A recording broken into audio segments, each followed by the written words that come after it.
ANASE acredita curso e instituto na Universidade Sira, bem ministro do Ensino Superior, foi na licenciamento operacional. Diretor Agência Nacional Avaliação na Acreditação Acadêmico, rato questão também a preocupação balong husi instituto na Universidade Balong, nebe makloke curso fong, mai bela heta na acreditação husi ana Nilton Diamantino Paiva hateten, programa estudo se heta na acreditação, bem hira ihaona licenciamento operacional husi Ministério do Ensino Superior. Tirania preocupação com a faculdade Balu, curso Balu, até agora se dá o caso preocupa com a base de existência, precisa refilfali licença operacional. Licença operacional é competência do Ministério do Ensino Superior.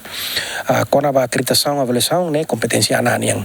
ANA sempre halutuir padrão acreditação na BIA, depois acompanha até na programa de estudo ou faculdade retang a licença operacional do Ministério do Ensino Superior. E tinha ainda se continua a instituição Universidade na Roma Esperança Lawala, mas se retang primeiro acreditação institucional.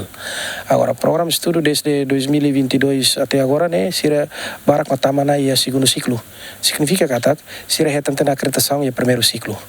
Nós ainda continua na fating, ana tuhare sernia progresso para tu garantir qualidade Além de diretor ANAMOS informa ana la acreditação do programa estudo no curso Balong e a Timor Coffee Institute tambah la se critério Balong. Salah satu data susi UNTL niang sira tentang acreditação usi sirnia medicina geral tina idane ba segundo ciclo ia fali ia cristal sira ia sirnia curso be sociologia tentang primeiro ciclo ia fali undil sirnia faculdade de direito tentang acreditação primeiro ciclo no continua ia umpa sirnia program studi gestão tentang acreditação primeiro ciclo no continua na fating cara tambah acreditação programático program studi programático faculdade sempre halo cada tinang lima. Ya kursu ida ya manajemen informatika yang maka amila fo acredita.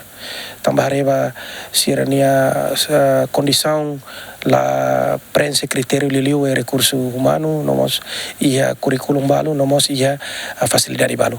Tane ia 2023 curso refere la acredita, significa katak-taka. A existência tinang sanul resin 5 durante Agência Nacional Avaliação na Acreditação Acadêmico, acreditação na programa estudo atusida hatnul resinsia, husi universidade no instituto privado, no público sanul resin valung. Lamberto da Silva, GMN.